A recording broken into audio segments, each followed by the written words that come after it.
Južna obilaznica grada Osijeka dio je državne ceste D2, odnosno dio Podravske magistrale koja povezuje Republiku Hrvatsku u smjeru istok-zapad. Izgradnja sjevernog kolnika buduće četverotračne ceste južne obilaznice Osijeka počela je još daleke 1992. godine. Sjeverni kolnik s dvije prometne trake ukupne duljine 23 km sa 6 čvorišta u dvije razine završen je 1989. godine. Svi objekti na trasi izgrađeni su već u prvoj fazi s otvorima za budući južni kolnik. Osim tranzitnog prometa, ova obilaznica servisira i gradski promet, što u dnevnim prometnim špicama dovodi do prometnog zagušenja, usijanih tokova zastoja te prometnih nezgoda sa lakšim i težim posljedicama. Tijekom 2007. godine na ovoj cesti je izvršeno brojanje prometa. Utvrđeno je da je prosječni dnevni promet na južnoj obilaznici čak 18.000 vozila na dan, što ovu prometnicu svrstava u prometno najopterećenije ceste u Republici Hrvatskoj, a zasigurno je to najopterećenija državna cesta u Osječko-baranjskoj županiji. Trasa buduće četverotračne državne ceste, dakle južne obilaznice, počinje iza čvorišta Josipovac izgrađenog u sklopu koridora 5C, a završava na postojećem čvorištu Tenja. Sukladno prostorno-urbanističkim, prometnim i ostalim uvjetima, navedena trasa, južna obilaznica grada Osijeka, gradi se zbog povećanja kapaciteta i propusne moći u gradu, ali i prigradskim naseljima Josipovac, Višnjevac i Nemetin, povećanju razine sigurnosti i zaštite okoliša, te smanjenju štetnih utjecaja buke, vibracija i zagađenja okoliša ceste. Izgradnja južne obilaznice podrazumijeva i brži gospodarski razvitak grada Osijeka i okolice, te istodobno i povećanje razine kakvoće življenja, te u konačnici brži i sigurniji promet u smjeru istok-zapad. Županijskim prostornim planom utvrđeno je kako će južna obilaznica biti četvorotračna cesta sa 6 deniveliranih čvorišta. Ukupna duljina dionice južnog kolnika južne zaobilaznice grada Osijeka iznosi 12,1 km. Gradnja počinje 280 metara jugoistočno od mosta preko Poganovačko-Kravičkog kanala u sklopu čvorišta Josipovac u koridoru autoceste 5C. Biće to četverotračna cesta u ravničarskom području s računskom brzinom 110 km/h. Na trasi južne obilaznice Osijeka gradit će se 8 objekata.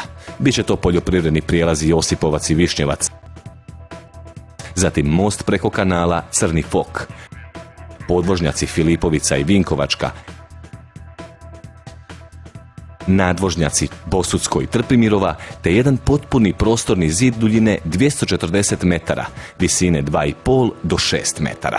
Novo rješenje podvožnjaka Vinkovačka jedan je od najzahtjevnijih na trasi južne obilaznice.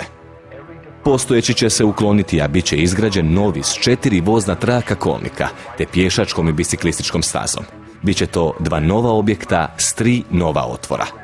Čvorište Vinkovačka bit će novo na južnoj obilaznici, a zadaća joj je prometno rasteretiti čvorište Čepinska i Trpimirova, kao i Drinsku i Divaltovu ulicu, što u konačnici znači bolju vezu industrijske četvrti sa južnom obilaznicom Osijeka.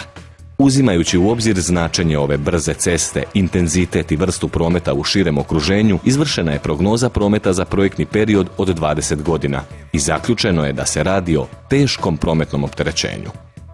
U odnosu na značaj ceste, intenzitet i vrstu prometa, kolnička je konstrukcija dimenzionirana za teško prometno opterećenje ukupne daljine 55,5 cm. Tako će se zbog racionalizacije i izgradnje svi nasipi na trasi graditi od refuliranog dravskog pijeska.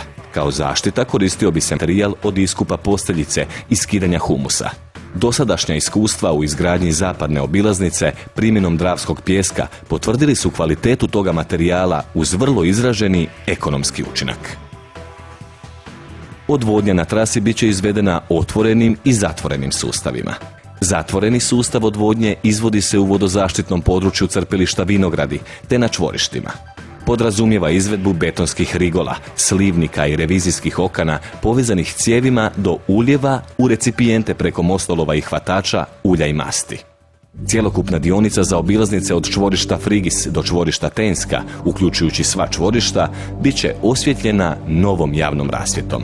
Svi poljski putevi koji će biti prekinuti trasom obilaznice bit će spojeni na novoprojektirane poljske puteve širine 4,5 metra i time će biti omogućen pristup svim vlasnicima parcela. Projektom je predviđena izgradnja poljskih puteva u ukupnoj duljini 14,7 km.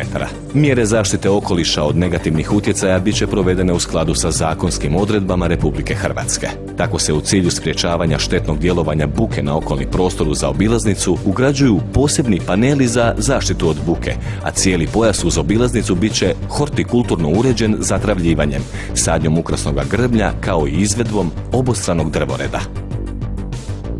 Uz nedavno otvorenu autocestu Đakovo-Osijek u koridoru 5C te izgradnjom zapadne gradske obilaznice Osijek, južna će obilaznica u punom profilu zasigurno pridonijeti bržem gospodarskom razvitku središta Osječko-baranjske županije.